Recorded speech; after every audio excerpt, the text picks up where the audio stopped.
Yo, so diggity check yourself before you wreck yourself, because I is here with 4 people who has all thought about something called religion. How powerful is God? I think there is a power. I think most people at one point or another experience that power. They draw upon something that seems larger than themselves. Religion easily has the greatest bullshit story ever told. Think about it. Religion has actually convinced people that there's an invisible man living in the sky who watches everything you do every minute of every day. And the invisible man has a special list of 10 things he does not want you to do. And if you do any of these 10 things, he has a special place full of fire and smoke and burning and torture and anguish where he will send you to live and suffer and burn and choke and scream and cry forever and ever till the end of time. But he loves you. He loves you, and he needs money. He always needs money. He's all powerful, all perfect, all knowing, and all wise. Somehow, just can't handle money. Religion takes in billions of dollars. They pay no taxes, and they always need a little more. Now, you talk about a good bullshit story. Holy shit. Would certainly force us to rethink lots of questions, including the question of human origins. Where did we come from? Could we be the products of genetic engineering? The hypothesis that modern science is only now catching up with ancient knowledge is inspiring scientists and researchers to increase efforts to rediscover that which may have been lost over time. Thanks to the science of archaeology, experts now know that the first great civilization emerged almost 6,000 years ago. The people of this society were called Sumerians, after their land, Sumer, in the Great Plain between the Euphrates and Tigris rivers, today's Iraq. The book of Genesis calls the land Shinar. For generations, biblical scholars either ignore biblical references to ancient kingdoms or categorize these as legend or lore.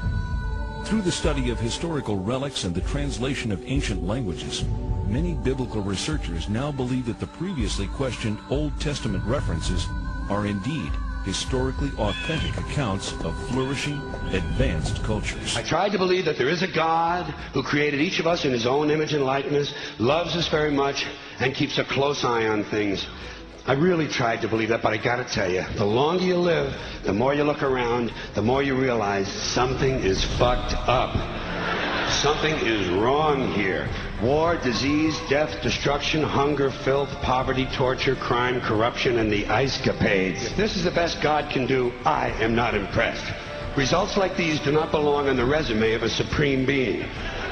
This is the kind of shit you'd expect from an office temp with a bad attitude. The Anunnaki themselves arrive and create humankind. How was Adam created? According to the Sumerians, it was by genetic engineering, fertilization in vitro. But why?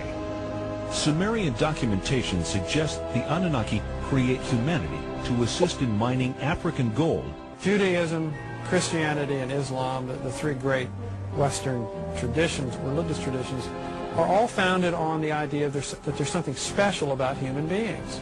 We didn't arrive here accidentally, so we're not just some consequence of billions of years of pointless accidental permutations of life forms. No, we were created in the image of God. Now, what if it were the case that there were creatures both technologically more advanced than us, older than us in terms of their civilization, and maybe even more intelligent than us, and more spiritually advanced, if we could imagine that? Then would this cause the creation story to collapse and leaving, literally billions of people on the planet totally confused about the meaning of life? Let's say God gave us these rights. Why would he give us a certain number of rights? The Bill of Rights in this country has 10 stipulations, okay? 10 rights. And apparently God was doing sloppy work that week because we've had to amend the Bill of Rights an additional 17 times.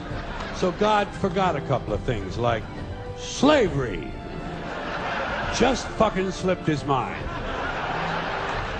But let's say God gave us the original 10. He gave the British 13. The British Bill of Rights has 13 stipulations. The Germans have 29. The Belgians have 25. The Swedish have only 6. And some people in the world have no rights at all. What kind of a fucking goddamn God-given deal is that? No rights at all? Why would God give different people in different countries different numbers of different rights? Boredom? Amusement? Bad arithmetic? Do we find out at long last after all this time that God is weak in math skills? Doesn't sound like divine planning to me. The ancient Sumerian text, just in a very broad overview, basically tell us that these Anunnaki came from space and landed on the earth in the Tigris-Euphrates Valley. They began to set up a colony that they called Eden. According to Genesis, Eden, or Eden, is where Adam was created from dust and Eve from one of his ribs. Others, however, have a more high-tech version of how human life began.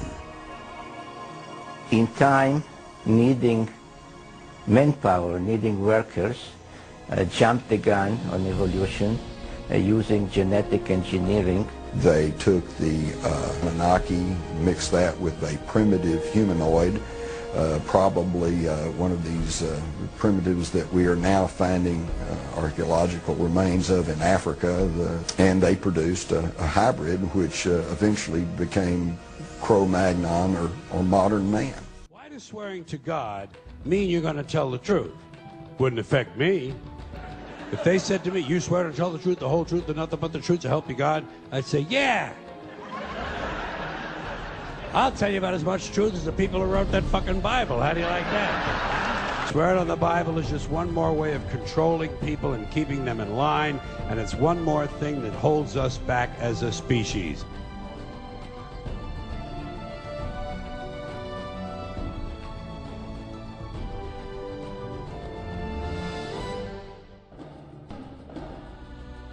What fascinates me on this planet is the diverse, many different races we have here.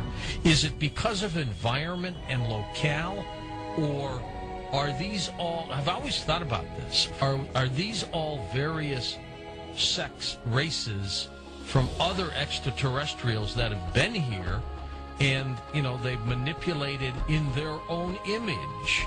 So the Asian person, the Caucasian, the African, they are in the image of the extraterrestrial that came to this planet a long time ago. Have you ever thought of that? Could the Anunnaki have genetically engineered humans? It sounds incredible until we consider that we ourselves genetically engineer the fruit and vegetables we eat every day. From tomatoes to apples and oranges to cloning Dolly the sheep. If we can genetically manipulate DNA, then who's to say that we weren't created or our DNA wasn't tampered with by another race of beings in the past? But if you think you do have rights, let me ask you this. Where do they come from? People say, well, they come from God. They're God-given rights. Oh, fuck, here we go again.